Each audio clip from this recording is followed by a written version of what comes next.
Hopefully you guys can hear because it's a little loud out here, but I recently saw a couple people making videos against China McClain. I guess she's some kind of actress. Maybe she's an actress for the Disney Channel. I'm not really sure, but I saw her on TikTok a couple times and finally found out she was an actress like a couple weeks ago. So she has a lot of pull and that kind of thing. First off, I want to say kudos to her. Everything that she said is completely right.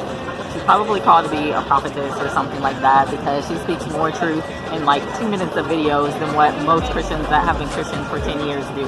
And so I'm just like really happy because God is bringing somebody forth that has that much pull, that is able to maybe wake up some people that have been believing doctrine of men for a long time. Because the scriptures do say you have inherited lies from your fathers.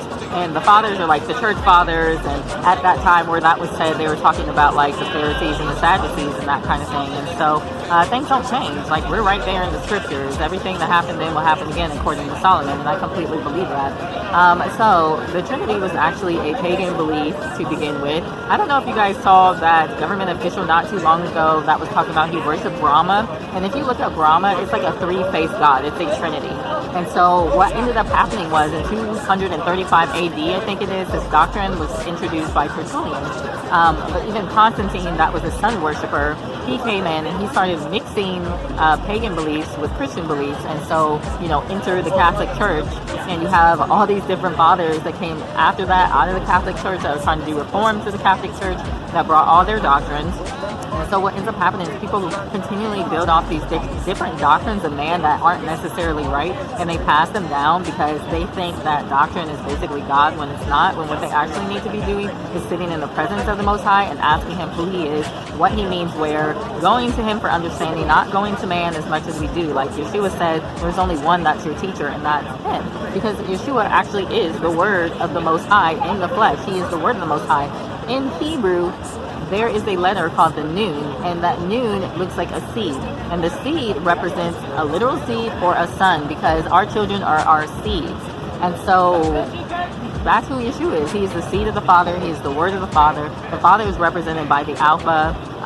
And it says, I think in Isaiah, maybe 44:6, it talks about how the Father and His Messiah say, I am the first and the last. So that's where Yeshua got, I am the first and the last. When He says that in Revelation, He wasn't specifically talking about Himself, but the Father was speaking through Him, because that's what the Word does. It speaks through people, especially prophets. I have seen it before where I will show up to a place and I will speak to someone and I'm like, oh my God, is this God talking to me right now? Because literally God is speaking through that person to me. That's what a prophet does. That's why, for example, God told Moses to go tell his people Israel, I am that I am, okay? And so, when a prophet is speaking, it's just like a flow of words of the Most High coming out their mouth. And it was the same thing with Yeshua, except the difference is he was like absolutely perfect and sinless. And so He's not the Father. He said, the Father is greater than I. He said he didn't think, I don't know if I'm saying this right, but he didn't think that you could grasp even sharing the glory of the Father. A lot of people misinterpret that, saying that He's saying that He has the same glory of the Father. And I'm like, no, that's not what that's saying. If you are a child of the Most High, like Yeshua is a child of the Most High, He's the Son, like we're sons and daughters, you will never put yourself on the same level as the Most High. He would not do that because He knows as a son where His place is. That's why He's made the high priest, because He knew His place as a son. So China McClain is not lying. People need to look into the scripture for themselves. They need to stop trying to come for her, and they actually need to take a look at their own walk, because if they don't understand these things and they're trying to come for her, well, God's going to come for you, and it's going to be pretty bad, because you're actually trying to silence the teaching and the understanding of the Most High for your understanding. That's why He said do not rely on your own understanding. So sit in prayer, ask the Most High. I know, but none of you is His servants. Have a good one, guys. Bye.